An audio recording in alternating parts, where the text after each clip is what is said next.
નમસ્કાર, હું છું હિના અને આપ જોઈ રહ્યા છો ઇન્ડિયા ન્યૂઝ ગુજરાતના મહત્વના સમાચારની શરૂઆત કરીએ જંબુસરથી। તો જંબુસર તાલુકાના ડાબા અને વેડજને જોડતા માર્ગ પર આવેલી નર્મદા નિગમની નહેરનું સાયફન નંબર 1866.05 તૂટી પડતા હજારો લીટર પાણીનો બગાડ થઈ રહ્યો છે। નહેર તૂટવાને કારણે આસપાસના ખેતરોમાં પાણી ફરી વળતા ખેડૂતોને મોટું આર્થિક નુકસાન સહન કરવાનો વારો આવ્યો છે।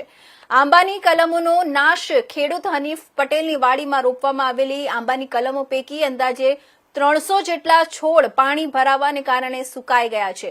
કંકુ માસીની ડેરી પાસેના ખેતરમાં 250 થી 300 લેબીના છોડ તેમજ બીલી અને આંબાના ઝાડ નાશ પામ્યા છે।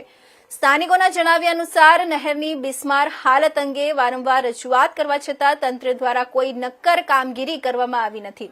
ખેડૂતોએ આક્ષેપ કર્યો છે કે ઓફિસના જવાબદાર અધિકારીઓ સ્થળ પર તપાસ કરવા પણ આવતા નથી।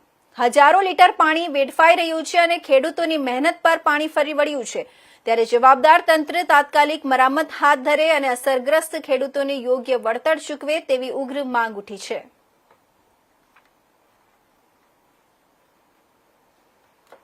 તમારું નામ વિશાલભાઈ રોહિતભાઈ ઠાકોર છે। હા, હું અહીંયા હનીફભાઈના ભઠ્ઠા પર કામ કરું છું। આ નહેરને ફાટી જવાથી 3-4 જગ્યાએ નહેર ફાટી ગયેલી છે, તો અમારી વાડીને બહુ નુકસાન છે। 250 થી 300 આંબા સુકાઈ ગયેલા છે અમારા, અને આ હજારો લીટર પાણી વેસ્ટ જાય તે કોઈ નિરાકરણ લાવતા નહીં। કોઈ અધિકારીનું પેટનું પાણી હલતું નથી? કોઈ જ નહીં, કોઈ આવતું નહીં, કોઈ જોવાય નહીં આવતું। એવું છે? તમે રજૂઆત કરી હતી? અમે અરજી બી આલેલી છે, પણ કોઈ કશું કરવા નહીં રાજી। એવું છે? એનું અરજીનું કોઈ નિરાકરણ આવતું જ નથી? નિરાકરણ નહીં, આવું 5-6 જગ્યાએ ફાટી ગયેલું છે। અમારા વાડીની અંદર વરસથી પાણી અંદર ને અંદર છે, નહેર બી ઉભરે ને અંદર જાય છે પાણી।